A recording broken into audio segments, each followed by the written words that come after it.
comeback kings of Europe.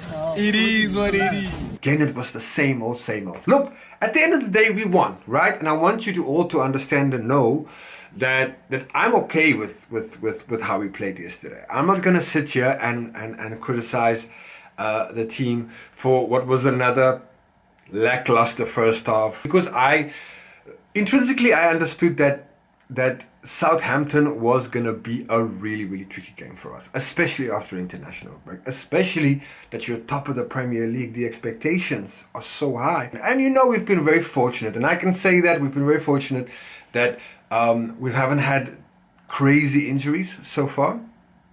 That might change in the next couple of weeks, people, don't get me wrong. But so far, we've had large slices of luck. But also luck that we made ourselves, right? The more, what's the famous saying from that famous golfer? The more you practice, the luckier you get. So I get, it is what it is.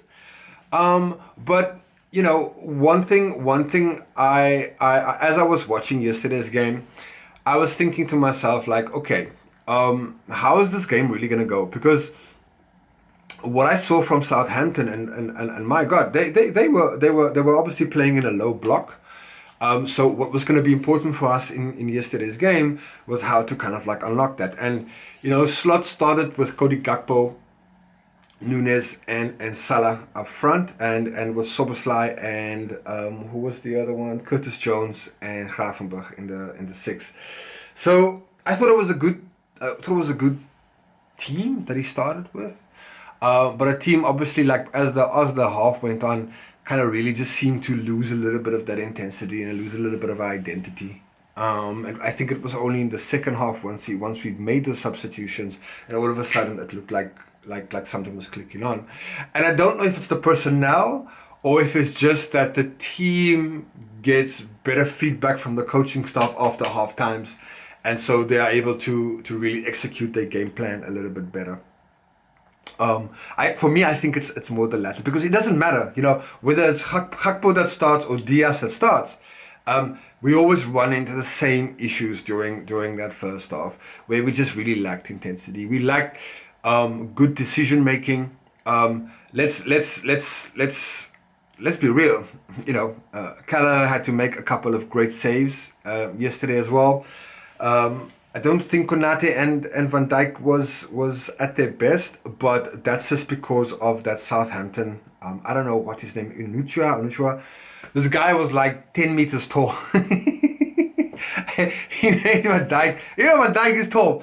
He made Van Dijk look like a school child. You serious? And Konate as well. Come on, man. My whole takeaway from this is I am relieved we won the game, and that's the most important part, right? And I think if I had to dissect it and break it down into more granular parts, yeah, of course I can point fingers and give you a laundry list of things that we didn't do right. And believe me, there were a lot of things that we didn't do right. But what I was really, really pleased of is that in that second half, that intensity, once that intensity started to increase, Liverpool were dominant. I mean, let's be real. It's not like Southampton. Southampton had like one or two little half chances and that kind of stuff. But they got a penalty, which I didn't think in a fucking million years was a penalty. Honestly. Can you guys, maybe because I'm older and my eyesight is not as good as it used to be 20 years ago, that I couldn't see that he made contact outside that box. Now, if VAR is put in place there for clear and obvious mistake, right? So that call wasn't clear and obvious that was a penalty, right? And I'm thinking to myself, like, if you have doubts, literally that guy's toenail was on the line. But you know what? I don't. Now that I'm talking to you guys about it, I don't even think I wanna go too much into that, because talking about the referees and Liverpool, it just makes me it just drains me of energy. I'd rather talk about this game. Most importantly, I want to talk about what's gonna come up, because yesterday's game, the game against Southampton, it is what it is, right? We had to go there, we had to get the result. It doesn't matter how we got it, which meant if you're having a pack chasing you, from now until the end of Christmas, or even the rest of the season, I don't really care how we play as long as we get the results. Maybe that's gonna come back to bite me in the ass. But certainly, these kind of games, these must-wins or so-called easy games, which there are none in the Premier League, this could have been a little embarrassing thing. But you know what? If butts and coconuts, we're not about that life. We move on. We're 8 points ahead of Man City. So I'm absolutely amazed. I'm absolutely buzzing. I think yesterday we scored some really good goals. And let's be real.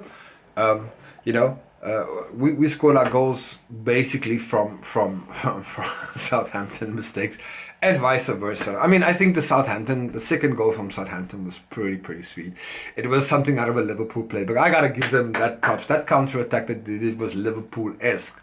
And as I'm watching that counter attack from Southampton, I'm watching Andy Robertson and Soboslai can't decide who's gonna go for the person and who's gonna go and track back. And in the end, both of them go for the same guy, and he obviously sucks in Andy Robertson, which leaves a massive gap at the back. Massive gap. You know what? Anyways, fair play to Southampton. At that point, they probably deserve to be ahead, and I'm thinking, I think this is going to be a disaster for us, no?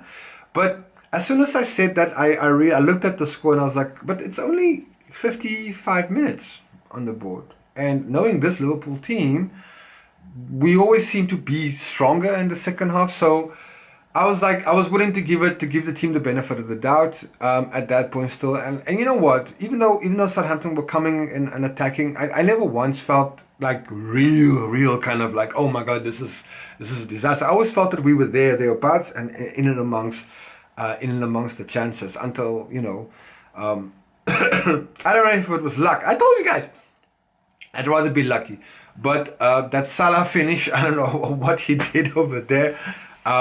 A great pass from Ryan Gravenberch, absolutely beauty. Salah gets a little toe poke and the ball rolls into the net, agonizingly rolls into the net, I'm sure, for Southampton. But it makes it 2-2, and I just knew it was coming. I honestly was like, look, if we get to 2-2, there's no way Southampton would be able to keep us out for 30 minutes or so, or 20 minutes, and so it proved. We got a penalty, harsh as it is. It was the right decision, because now, as the rule stands, if a ball goes against your body and then hits your hands, I understand there's nothing that the player can do, right? But if that hand is actually interfering with the direction of the ball, so the player gets the ball and it ricochets off him, and you hit that down, there was an opportunity that you just stopped. So. As tough as it was, I'm sure, for Southampton to take, that was a penalty. And of course, the Egyptian king, he doesn't fuck around. You find out. He doesn't fuck around. So that makes it 3-2. And I think from that point onwards, I knew Liverpool was just going to see the game out. And we go on to the next game, which is Manchester City. So all in all, just happy we won. The performance was not there. Again, but as a sign of a good team, they're winning even if they're not playing well, and I do think that this Liverpool can improve so much more. One thing I would really want from this Liverpool team is that we showed these second half performances way earlier. I think if we can get that going for this period of the year, I think we're going to run away with the league. Now, I'm not saying that we're going to win away. I'm just saying that if we can get our first half performances as good as our second half performances, I absolutely believe we're going to win. But you know what? That's it. We're done. 8 points ahead. What we've got up next is Madrid. So that's going to be another great game under the Anfield lights. And then, of course, we've got Manchester City coming up next. Like, for all of the talk about Manchester City falling down and all that kind of shit, I, for one, am not one of those people who will write Man City off. You could be 15 points ahead of Man City. They will find a way. They always find a way. So, you know what? Nothing is won in November. Certainly, I know that you don't think that. I don't think that any Liverpool or any rational-minded Liverpool think that anything has been won. The rest is just filler for other content creators and for rival fans and for news outlets who have to keep the content machine going. They'll just make up anything to get clicks and to get views onto the article. So from our side, fantastic, phenomenal. So, I can't even describe the I couldn't find really the words anymore to describe how excellent the start is of the Liverpool team. But the season starts now. This is going to be a really, really tough time. I have full confidence in Arne Slot. I think he understands and knows the club a lot better than maybe like 2-3 months ago. And he understands how teams are starting to play in the Premier League and how he wants to play in the Premier League. But it's going to be a massive one. City cannot afford to not get a result at Anfield. All right, because that would mean it's going to be even harder for them. So I think it's going to be a hard-fought game. My heart says we're going to beat them 5-0, 5-1, but my head said it's probably going to be a draw, a 2-2 draw. That's what my head said. But you know what? I'm following my heart here in a sense. But anyways, Reds, let me know what you guys think about it. Do me a favor, smash a like, all that lovely stuff. If you're new, welcome. Thanks for watching. If you came this far, I would appreciate the sub. I would obviously like to earn your sub. But it's on to the next one. And the next one is a massive one. I can't wait. So, join me on that watch along. Check it out, see what happens. It's gonna be a medley of football. It's gonna be excellent. I can't wait to play. Anyways, you Reds, I gotta go. Enjoy your Monday, your afternoon, evening, wherever you may be, and I'll see you at the next one. Take care.